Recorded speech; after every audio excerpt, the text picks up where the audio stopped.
Buenos días, nosotros somos el equipo número 3, el cual está integrado por Ana Isabel Aguirre y mi persona, Nayibel Brito. Estaremos hablando sobre las alteraciones cognitivas del dolor en niños. Las alteraciones cognitivas por dolor en niños son el deterioro de los procesos mentales, es decir, la atención, la memoria y funciones ejecutivas, debido a la presencia de un estímulo nocioceptivo persistente que altera la neuroplasticidad del cerebro infantil. En el niño, el dolor no solo se siente, sino que compite con el desarrollo de sus capacidades intelectuales. La embriología del dolor, es decir, el origen. A la 8ª semana empiezan los primeros receptores sensoriales en la piel. A partir de las 24 semanas se conecta el tálamo y la corteza, es decir, llega el nivel consciente. Luego está el periodo crítico, es donde el feto y recién nacido, las vías del dolor son muy excitables y carecen de frenos naturales, la inhibición. Consecuencia, el dolor temprano, ejemplo, en la UCI, reprograma el cerebro haciéndolo más vulnerable y a problemas de memoria y estrés en el futuro. Anatomía del dolor cognitivo. Áreas involucradas. Corteza cingulada. Siente la herida emocional. La corteza prefrontal analiza y trata y controla el dolor. La ínsula traduce el pensamiento en sensación física y la amígdala activa el pánico o la ansiedad. Fisiología y mecanismo. La neurotransmisión es el exceso de glutamato y cortisol, son las hormonas del estrés, debido al dolor crónico que genera la neurotoxicidad que dificulta las conexiones sinápticas. La sensibilización central centra que el sistema nervioso se vuelve hipersensible a estímulos que no deberían doler ni duelen, y esto mantiene al cerebro en un estado de hiperalerta que impide el pensamiento lógico. La inundación cognitiva es cuando el cerebro está tan ocupado procesando señales que el dolor no puede procesar la información escolar, por ejemplo. Fisiopatología. Perdón. ¿Qué ocurre en el cerebro del niño cuando el dolor se vuelve crónico y recurrente? Se producen cambios medibles en la estructura y función cerebral. Es decir, en la atrofia de la materia gris se ha observado una reducción de volumen de materia gris en áreas clave como la corteza prefrontal, dorsolateral, el centro ejecutivo, el hipocampo, que viene siendo la memoria. Esto implica porque los niños con dolor crónico tienen dificultades para planificar o recordar alguna información de la escuela. La hiperconectividad tálamo cingulada, existe una conexión excesiva entre el tálamo que recibe la señal sensorial y la corteza cingulada que gestiona la autoconciencia. Esto hace que el dolor se incruste en la identidad del niño, favoreciendo la rumiación. Sensibilidad central. El sistema nervioso entra en un estado de alta reactividad donde estímulos que no deberían doler se perciben como dolorosos. Alodiría. Esto agota los recursos cognitivos, dejando al cerebro sin energía para otras funciones. Patologías en las alteraciones cognitivas del dolor pediátrico. Son los mecanismos biológicos y estructurales por los cuales el dolor deja de ser solo una señal de alarma y se convierte en una enfermedad que reprograma el cerebro en desarrollo. A diferencia del adulto, el cerebro del niño tiene una neuroplasticidad extrema, lo que hace más vulnerables a cambios permanentes en las redes de atención, memoria y regulación emocional. Factores moduladores de la patología. Entre estos factores tenemos el mecanismo y el efecto cognitivo. La neuroinflamación, que es la activación de las glías en el cerebro que afecta la sinapsis y la velocidad del pensamiento. La deprivación del sueño es otro mecanismo que ocurre, que es cuando el dolor se fragmenta el sueño, impidiendo la consolidación de la memoria. Otro, y es muy conocido también, es el eje intestino-cerebro. Es cuando estas alteraciones en la microbiota por el estrés crónico influye en el estado de ánimo y la claridad mental.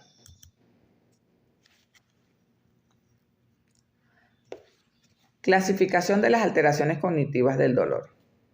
Acá en este recuadro podemos ver algunas clasificación. Podemos decir que en primer lugar están las alteraciones en el procesamiento de información, donde deriva las cotidianas, pues son las déficits de atención, por ejemplo. Tenemos también la disminución de la velocidad y procesamiento, y tenemos la afectación de memoria de trabajo.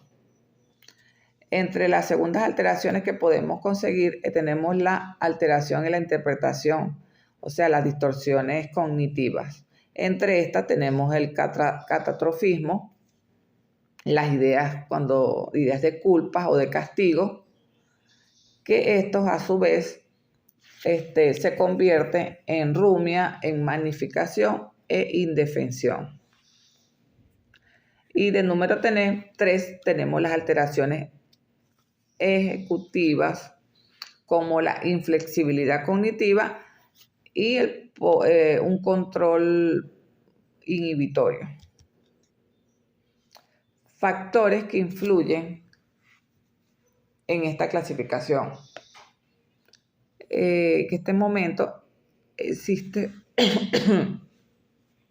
3 factores importantes. Uno sería la edad de desarrollo, que es el impacto en la cognición cuando los bebés muestran cambios en el neurodesarrollo. En los adolescentes presentan distorsiones como catastrofismo. Una duración, otro factor podría ser un dolor crónico que genera cambios neuroplásticos que afectan la memoria a largo plazo. También tenemos otro factor que es el entorno familiar. Si unos padres sufren de ansiedad, pueden reforzar darle como menos calidad de vida cognitiva a los niños. Hasta aquí es mi exposición. Lo dejo con mi compañera Ana Isabel.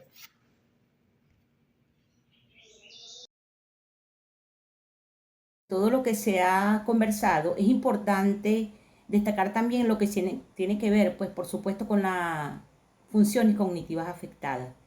En eso ya ha hablado un poco en lo que Nayib estuvo explicando. Es importante entonces ahondar un poquito más también, al igual como ella hizo su aporte. Es necesario también decir que esas funciones también, de una manera que se dañan más, por supuesto, tiene que ver con la atención sostenida, lo que puede decirse en esos factores que son inhibidores, lo que es la memoria de trabajo y esa velocidad de procesar la información bien explicada. El niño, por supuesto, tarda más en entender lo que es una instrucción y olvida, si se quiere, más rápido que otros niños, dentro de la cual esas acciones en relación a la atención sostenida es porque el niño hasta cierto límite puede entender, alargar lo que se le está enseñando, lo que está viendo. Recuerden que es dependiendo de las edades que está viviendo el niño ese dolor, es prácticamente lo que se visualiza aquí ponemos como ejemplo cuando se está educando el niño tiene un máximo de un tiempo para entender, para poder procesar, no es sencillo, es decir, no le cuesta durar larga lo que está haciendo para tener un aprendizaje significativo. En eso, por supuesto, ya que la memoria de trabajo en su producción, ¿verdad? Olvida lo que el instructor le está dando, lo que le está enfocando, lo que le está enseñando en esa actuación, por supuesto, o en ese proceso. Es bastante, por eso se llama lo que es memoria de trabajo, que está haciendo, por supuesto, aplicando lo que es esa velocidad del procesamiento, que tiene que ver lo tardío, lo que se tarda en el niño procesar la información y el que está allí recibir la respuesta. En eso también incurre bastante también explicado y colocando otra parte más allí que hay que enfocarla, tiene que ver también con esa parte de lo que es como lo dije ahorita, el control inhibitorio, es donde de alguna manera ocurre lo que es la parte de que el niño presenta una parte impulsiva o irritable, una irritación, a través de convertirse en lo que llama en una frustración. En estos parámetros, por supuesto, no se obvia, están también lo que llamamos nosotros las características en ese niño. Nos hacemos preguntas, ¿cómo notamos esto? O sea, ¿cómo se ve que el niño tiene esa parte de ese dolor? ¿Cómo lo observamos? Bueno, el niño, lo dijo en estos momentos, el niño vuelve a hacer una acción irritable, o sea, se convierte en estar irritable, ve lo que es esa sensación. En ese caso se cansa muy rápido y a veces parece que retrocede en el aprendizaje y es la razón, pues. Muchas veces se les etiqueta, lo hemos visto, y yo creo que muchos tienen experiencia de manera errónea, como niños con TDAH, cuando el problema realmente es el dolor. Vemos entonces que dentro de estas características hay cambio conductural con la irritabilidad, lo que es la rebeldía, el niño se siente rebelde, por supuesto, ante esto, y luego de otra forma ocurre lo que es el aislamiento social. Hay fatiga, por supuesto, mental, el niño termina, por supuesto, cansado, se agota, puede agotarse fácilmente con esa acción y que de una manera está allí a pesar de que no se esté ejercitando, pero ocurre esa fatiga mental, física, pues, pero sí la parte mental que es bastante preponderante, que ocurre, pues. En la parte de regresión, que también está allí, donde hay la pérdida prácticamente de una habilidad ya aprendida, para ir a buscar otra que pueda moderar todo eso que se ha perdido. Hay un enfrentamiento de bajo rendimiento en esa acción del niño, o sea, hay un rendimiento físico, también puede ser, más que todo mental y puede ser físico también, lo dije anteriormente, y que si el niño está en las escuelas, el niño está recibiendo una educación, puede mejorar lo que es la parte intelectual, los estudios, pues, o sea, pierde esas ganas, ese ánimo. Eso es bastante importante decirlo. Nos encontramos también unos aspectos tan necesarios decirlo, como tiene que ver un cuadro comparativo entre niños versus adultos. Esas alteraciones cognitivas del dolor. Es entonces decir que es vital, por supuesto, entender que un niño no es un adulto pequeño. En el niño hay un dolor y que el cual interfiere, si se puede decir, con el aprendizaje y esas habilidades nuevas que ha de retomar, por lo que dije ahorita, pues, o sea, hay un retroceso y es importante aclararlo, pues en el adulto, por supuesto, solo afecta lo que se puede decir la productividad. El daño en sí en el cerebro infantil puede ser mucho más profundo que debido a la plasticidad, pues. Dentro de esto podemos observar en estas láminas las características, lo que tiene que ver el niño, que es un cerebro de desarrollo, y el adulto, que es un cerebro maduro. En esto visualizamos que hay un desarrollo cerebral. En el niño, por supuesto, ese dolor programa lo que llamamos nosotros la arquitectura cerebral y que de una manera u otra se reduce a lo que es la materia gris explicada anteriormente y el área de control ejecutivo. Al igual en el adulto, por supuesto, vemos que el cerebro es más, de una manera u otra, estable. El dolor afecta, por supuesto, las funciones más, o sea, en lo que es de alteraciones, pero raramente, y la estructura es base ya formada, eso es lo que se quiere decir, o sea, está formada, en cambio el niño va en desarrollo, ya eso, ya el grado de madurez está allí.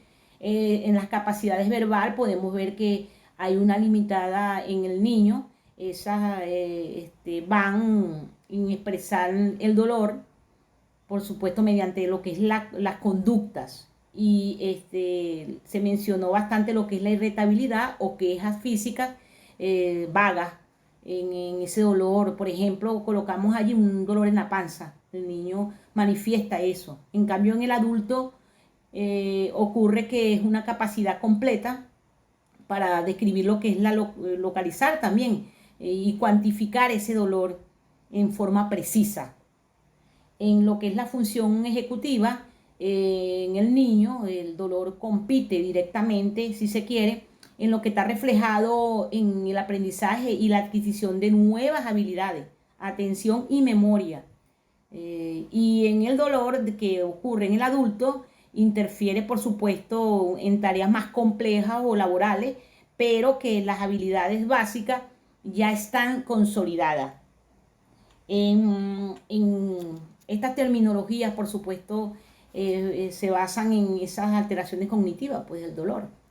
En esta parte también podemos ver que la sensibilización en los niños tienen varias acciones excitatorias más maduras que lo que lleva a lo que son las inhibitorias y lo que preside en prácticamente amplificar todas esas percepciones del dolor, mientras que en el adulto poseen, si se quiere, un sistema de inhibición del dolor más desarrollado y equilibrado, porque lo hemos dicho, pues hay un proceso de maduración donde todo se refleja y donde tienen esa capacidad de poderlo hacer. En cambio, en el niño no. Hay una respuesta emocional, por supuesto, donde las tendencias que hay en el niño es la regresión. Va al volver a la conducta del bebé, por supuesto, y el miedo a lo que es a lo desconocido.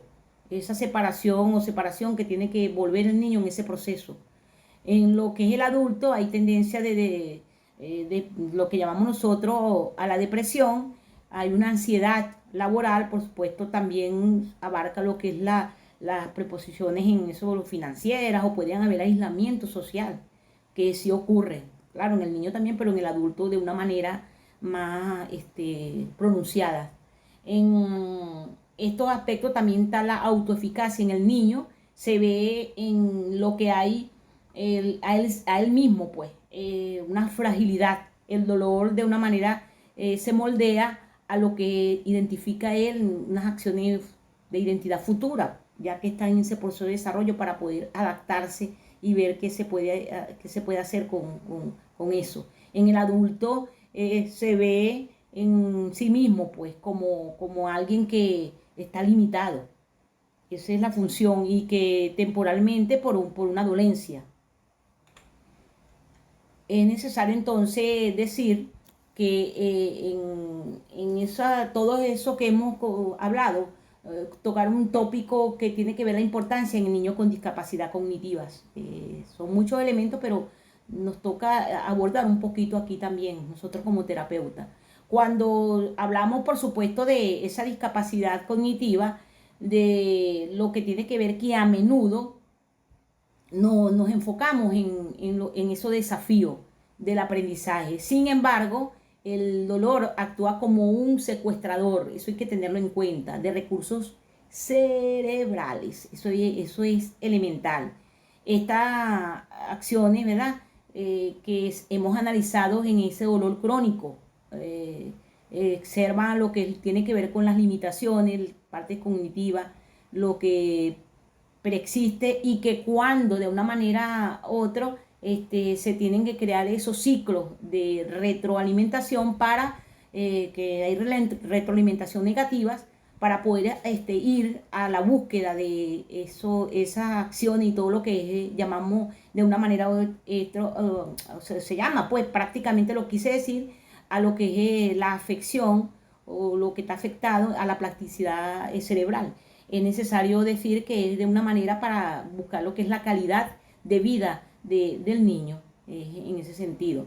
En esta parte es importante decir que es vital conocer que los niños, ya que tienen una disfunción cognitiva previa, por ejemplo, comparamos lo que es el autismo y lo que es la discapacidad intelectual, corren mayor riesgo, pues a menudo no pueden comunicarse, su dolor es verbalmente, bueno, en eso, lo que lleva a lo que viene a hacerse, pues, valga la redundancia, a un manejo inadecuado quizá de esas alteraciones conductuales, irritables y a la vez que es agresiva en esa particularidad, porque también hay el aislamiento social, lo hemos hablado bastante, y que a veces de una manera confunden en lo que tiene que ver con la condición y base de esas personas que tienen esa discapacidad y no con el dolor, se van a la discapacidad pero descuidan lo que es el dolor y eso hay que entenderlo en este caso porque el niño lo está sintiendo. Dentro de este proceso vemos entonces que el dolor pudimos Dayib y yo montarnos a ver como un tema que le dimos allí de esa discapacidad que pueden estar pasando y nos corresponde a nosotros y colocamos el dolor en el niño con discapacidad, una mirada a las alteraciones cognitivas y vimos, observando que dentro de estos procesos del dolor hay un desafío en silencio. El dolor, por supuesto, dentro de este proceso es una experiencia, como lo estamos ahí manejando, universal. Pero en el niño con esa discapacidad, su expresión, lo que tiene que ver esa percepción, pueden ser muy diferentes. Esas alteraciones cognitivas, lo hemos hablado y asociado, a pesar de ser el tema, en la persona con discapacidad tienen esas variaciones. Pueden de una manera verse la dificultad también, la identificación, esa comunicación y lo que tiene que ver manejar el dolor, creando así un desafío, por supuesto, que tiene que ver para los niños como para sus cuidadoras, que tienen que tener cuidadoras en ese aspecto. No quitando dentro de eso, esta parte, es bueno acotar que por un momento se siente que el dolor es intenso, pero que no tienen las palabras. Es decir, que les duele y no hayan cómo decirlo, ¿verdad? Persiste, entender por qué su cuerpo se siente así. Esa es una realidad que estamos viviendo durante la vida diaria con muchos niños que de una manera u otra están en esa discapacidad. Hoy hemos explorado cómo las alteraciones cognitivas cambian esa forma en los niños, cómo se percibe el dolor y lo más importante, cómo nosotros podemos entender y aprender a escuchar esa necesidad de las palabras. El dolor no es solo una respuesta física, es lo que llamamos nosotros una experiencia subjetiva y que puede requerir siempre esos procesos mentales complejos. En el niño, por supuesto, con discapacidad, es un desarrollo intelectual, son procesos que están alterados. Esta presentación que di anteriormente, en la lámina que quité para entrar en función de esto, es la atención a esa parte de la memoria, el lenguaje, que influyen de una manera bastante y encontrar las herramientas para acciones clínicas y acciones terapeutas para poder ayudar a los niños que están ahí. Ese tema es bastante interesante. No obstante, entra aquí en lo que tiene que ver, esta lámina que que estamos observando, tiene que ver con esa característica del paciente en la parte pediátrica. En eso, hacernos preguntas, ¿cómo notamos esto? esta característica. El niño, por supuesto, se vuelve irritable, es lo que anteriormente, pero es en la función del paciente pediátrico, a pesar de que dije todo lo que estaba allí como característica, es lo que las acciones de esa revisión y de esas consultas clínicas pueden dar para aparecer en esos procesos. Como dice, hay un retroceso que hay que entenderlo, que el aprendizaje que tenía fue hacia otra parte y hay que volver a retomar qué se puede hacer. Muchas veces lo que hablamos, pues, el paciente, por supuesto, pediátrico es aquel, es único y no es simplemente que se puede decir un adulto en miniatura, lo dije ahorita comentando eso, sino que son características fisiológicas, psicológicas, y ese es el desarrollo que influyen para poder directamente experimentar cómo ese dolor, cómo se manifiestan las alteraciones cognitivas, comprender todas esas particularidades cruciales para una evaluación, y lo vemos, lo que es las frustraciones ocurridas, esas fatigas mentales, todas esas regresiones que se han explicado y en sí que se pueden convertir muchas veces en somatización. Eso hay que también tener cuidado con esas condiciones.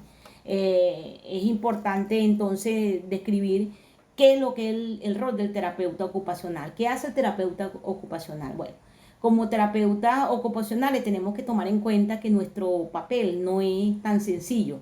Es fundamental, sí, en cada uno de nosotros, no solo tratar lo que es el dolor, es adaptarnos a ese contexto en que presenta el niño. Es el proceso de enseñanzas y aprendizaje que están allí, es las técnicas del PAXing que de alguna manera está llevo de las dosificaciones de acciones para esa parte de las energías que tiene el niño, que debe procesarse, y es lo que hemos hablado. Es esa organización de las rutinas para que de una manera u otra pueda el niño volver a tener sus funciones. No es fácil, pero tampoco es imposible. Vemos entonces cómo se puede hacer lo que es la intervención sensorial, técnica, para bajar lo que tiene que ver esa alteraciones, o mejor dicho, alertar en esas partes de lo que es ver y estudiar el sistema nervioso, esas estimulaciones sensoriales que están controladas y qué pasa cuando hay un descontrol.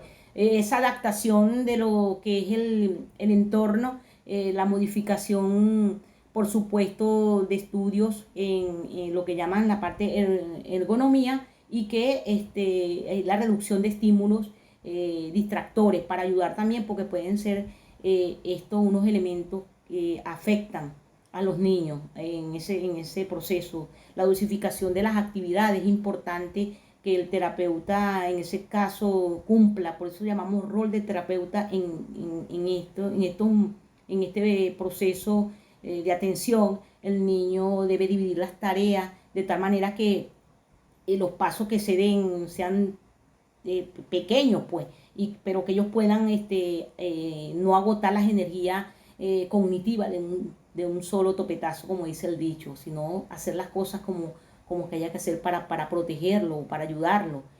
Hay lo que llaman los entrenamientos en las estrategias compensatorias, el uso de prácticamente de agenda, que debe hacerse en las partes recordatorias visuales y todas esas técnicas de organización que están pendientes para llevar control. El terapeuta maneja esto como elemento, no debe olvidarse, debe estar presente en estos factores. Es importante acotarlo.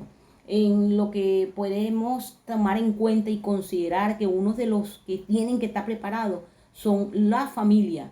La familia, por supuesto, viene a ser la base y que deben validarse de alguna manera el dolor en el niño, ver, estar pendiente, ellos, qué pasa, sin centrar nada más toda la vida a que no existe la posibilidad, al contrario, si las hay. Una buena higiene, por supuesto, del sueño, tiene que ver con la rutina, también la nutrición también es importante, tener las cosas claras, mejorar lo que es las herramientas para que ellos puedan entender que el cerebro del niño está con todas estas situaciones y que el niño empiece a sanar es lo que se busca, y a recuperar lo que llaman sus funciones cognitivas.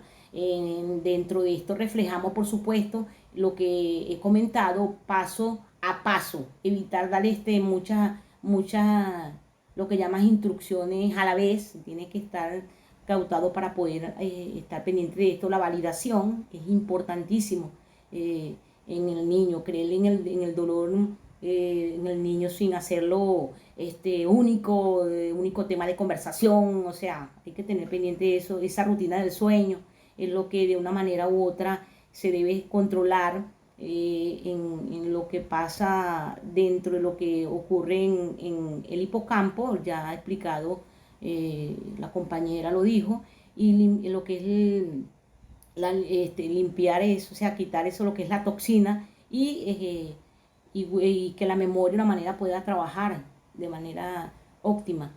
Esta parte también está en el entorno de lo que es la calma, de fomentar, por supuesto, esos espacios de relajación para bajar lo que llamamos el cortisol. Eso es elemental y se necesita para que la familia pueda ayudar, colaborar con esto.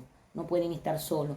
A todas estas, dentro de este proceso, bueno, la referencia que estamos asomando allí, lo que se tomó de los autores para poder llevar a cabo todo esto de una manera general, muy amplia, pero sí buscamos los puntos para poder explicar qué es lo que hay en esas alteraciones cognitivas del dolor en el niño.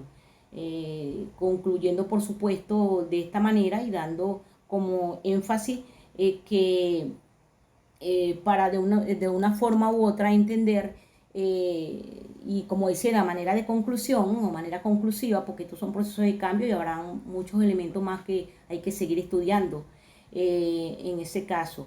Pero a manera de conclusión podemos decir entonces que las alteraciones cognitivas son, si se quiere, una parte que no son tampoco tan invisibles, pero sí forman parte de la vida para poder estudiarla, y que la meta que podemos tener nosotros es tratar de devolver al niño de su ocupación principal. Eso es lo que busca este entendimiento. El derecho a lo que es que ellos puedan jugar, que ellos puedan aprender, crecer sin que el dolor sea el protagonista.